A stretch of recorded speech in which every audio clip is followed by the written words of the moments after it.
गांव की चाउमीन। गांव में चाउमीन का चलन अभी अच्छे से नहीं आया था, लेकिन सुरेश शहर से चाउमीन बनाना सीखकर गांव में ठेला लगाता है। अरे ये केचुआ है क्या भैया? कैसे खाया जाता है? अरे नहीं नहीं, ये चाउमीन है। चाउमीन शहर में खाया जाता है। कितने की दे रहे हो सुरेश? 10 रुपए की प्लेट भरकर। तभी वहां शहर से पढ़ा एक लड़का आता है। जरा एक प्लेट चाउमीन तो देना। सुरेश उसे चाउमीन देता है। उसे चाउमीन खाता देख गांव वाले भी उससे चाउमीन ले लेते हैं और खाने लगते हैं। अरे वाह सुरेश भैया, कमाल की बनाए हो। 2 प्लेट मेरे बच्चों के लिए भी पैक कर दो। बस फिर क्या था, सुरेश का ठेला लगता है और चाउमीन खरीदने वालों की लाइन लग जाती है। तभी वहां से गांव का साहूकार होकर गुजरता है। और ये क्या भीड़ लगी है? लगता है झगड़ा हो गया है गांव में। चलूं मैं अभी तो मजे ले लूं। अरे कहाँ है, इतनी भीड़ लगी है यहाँ? लड़ाई हो गई है क्या? अरे साहूकार साहब, ना ना ना, कोई लड़ाई ना हुई है। ये तो सुरेश की दुकान है चाउमीन की। हम लोग चाउमीन खाने आए हैं, आप भी खाइए ना। साहूकार चाउमीन खाता है और सुरेश की तरफ देखता है, जो सारे दिन के पैसे गिन रहा होता है। अरे सुरेश, क्या लागत है इस काम की? अरे साहूकार जी, आप अब आए हैं तो ये पूरे 10,000 रुपए ले जाइए, जो पिछले साल शहर जाने से पहले आपसे लिए थे ना। लागत तो क्या कहे, जो आपने दिया था उसी में सीखा भी है और दुकान भी खोल ली। अरे पैसे इतने जल्दी क्या जरूरत थी? कैसे जरूरत नहीं थी साहूकार जी, इतना मोटा ब्याज कहाँ से भरते। साहूकार को अब सुरेश की दुकान को हड़पने की लालच आ जाती है। नाना करते ये सारे दिन में 500 रुपए कमा ही लेता है। अरे गांव में ये ऐसे ही कमाता रहा तो कहीं ब्याज का काम ना शुरू कर दे। अरे भैया, कोई ना कोई जुगाड़ तो करना पड़ेगा।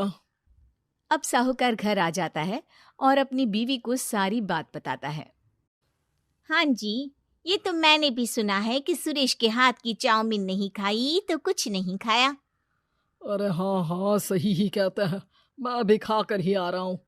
अरे भाग्यवान है, कितना अच्छा हो ना अगर वो पैसा हम लोगों को मिल जाए। क्यों?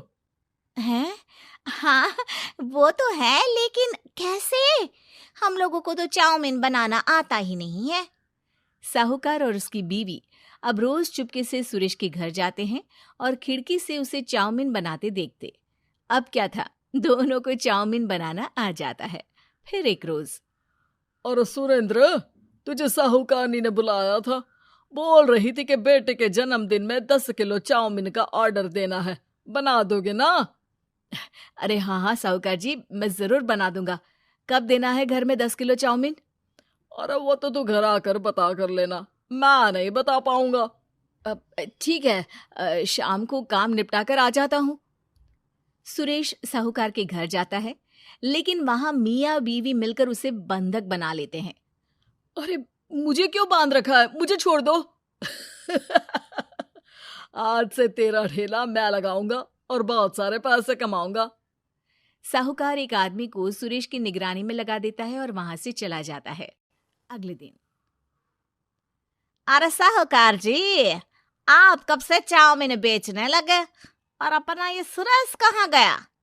अरे वो तो शहर गया है, उसका कोई काम निकल आया था। बोल रहा था कि जब तक वो ना आए तब तक मैं ही उसके ठेले का काम कर दूं। पैसे भी तो बहुत उधार ले रखे थे उसने। लगता है कर्जा भरने के डर से भाग गया है। अरे पर वो तो बोल रहा था कि उसने सारा कर्जा उतार दिया है, और वो क्यों भागेगा? इतना तो कमा रहा था। अरे मुझे क्या पता। अरे चाउमीन खाना है तो बोलो, नहीं तो भागो यहाँ से। अरे हाँ हाँ, दे दो दे दो। अब तो चाउमीन खाना पूरे गांव के लोगों के लिए आदत ही बन गया है। ना खाओ तो नींद ना आए।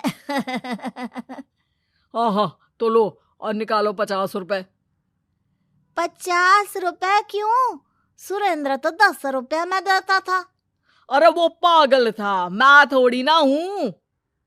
गांव वाले, जिनको चाउमीन की लत लग गई थी, वो करते भी क्या? दे दो, और ये लो 50 रुपए। लेकिन फिर साहूकार उन लोगों को प्लेट में थोड़ी सी चाउमीन रख देता है। अरे ये क्या, पैसे 5 गुना ज्यादा और चाउमीन बस इतनी सी। अरे साहूकार साहब, भगवान से तो डरो। बस फिर क्या था, साहूकार की मन मर्जी चलने लग जाती है और गांव वाले करते भी क्या। एक रोज मुझे तो लगता है कि सुरेश को साहूकार ने मार डाला होगा, क्योंकि उसका काम इतना अच्छा चल रहा था, फिर वो क्यों जाता, और वो भी साहूकार के हवाले दुकान करके। ना बाबा ना। अगले रोज भाग्यवान, देखो तो जरा, इस सुरेश भी ना कितना पागल था। जिस काम से वो ज्यादा पैसे बना सकता था, उससे इतने कम पैसे छाप रहा था। 50 रुपए प्लेट में भी गांव वाले खूब खा रहे हैं चाउमीन। हाँ जी, और जितने में वो लोगों को 10 प्लेट खिलाता था भर भर कर हम लोग उतने में 20 प्लेट बना रहे हैं। क्यों जी? वहीं सुरेश रोज भगवान से मांगता कि बस एक बार वो किसी तरह वहां से निकलने में कामयाब हो जाए, लेकिन उसकी हर कोशिश नाकामयाब होती। फिर एक दिन, अरे भाग्यवान, ऐसा कुछ करो कि चाउमीन बनाने का खर्चा आधा हो जाए, जिससे हम लोगों को और मुनाफा हो। ना जी, मुझे तो कोई तरकीब ना सूझ रही। अरे सुनो, एक काम करते हैं। चाउमीन बनाने में जो सब्जी लगती है वो मंडी में लेने तुम देर रात चली जाना। तब तक वो सारी सड़ी गली सब्जी जो दुकानदार वहीं फेंक जाते हैं, वो उठा कर ले आना फ्री में। अरे वाह जी वाह, आप तो बहुत समझदार हैं जी। बीवी वैसा ही करती है, लेकिन अब लोग चाउमीन खाते तो मुंह बनाकर। फिर एक बार, अरे राम राम राम, ये पेट में दर्द काहे हो रहा है? आई, आई, आई, आई, आई। हाय रे